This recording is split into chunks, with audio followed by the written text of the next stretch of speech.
Pores are these long chicken scratch looking holes in the timber. Those are not imperfections, they're part of the wood. The rest of the wood you're seeing is those fibrous cells. There are other ways in which the tree grows that will also impact the way a piece of wood that comes out of that tree will look.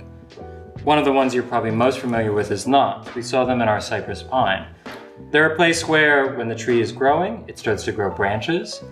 And then, as the tree gets older, the wood subsumes those branches. But when you cut into it again, you start to see that juvenile wood of those early branches. Here, you can see what a knot looks like in the radial grain.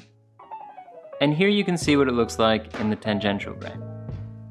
And then, of course, if you've got, say, a tree that's growing in kind of a bulging in and out, when you cut through that, you're going to get a very particular visual effect in the wood, where you've got bits of the grain or the pores coming towards you and bits of the grain moving away from you. And as light hits those, whether it's going into the ends or across the ends, it's going to reflect back differently and create a different visual effect. You can actually see it quite clearly here on this piece of eucalypt, where we've got a really obvious wiggle back and forth where that happened in the tree. We get a similar kind of light and dark pattern in our Nara here. We've actually got a light and dark visual effect, but it's not because of a ripple.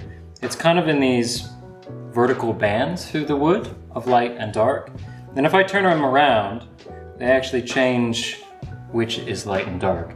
And that occurs not because of a bulging ripple in the growth, but because of alternating twists in the way the tree grew. So when I was in Norway and we were looking at the pines there, they told us that in the first half of the tree's life, they would twist or spiral to the left. And then in the later half of the tree's life, they would spiral to the right. And this would create a kind of stability in the tree as it got older. This is not a unique property to just these pine trees. And in fact, some trees will spiral much more consistently or more dramatically than others.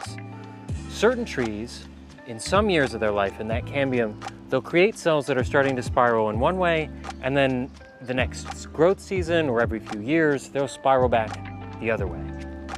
And when this happens, you get what's called an interlocking grain, where some of the fibers are going this way, and then the ones next to it are going that way, and then the ones next to it are going that way, and it creates a really beautiful pattern in the wood.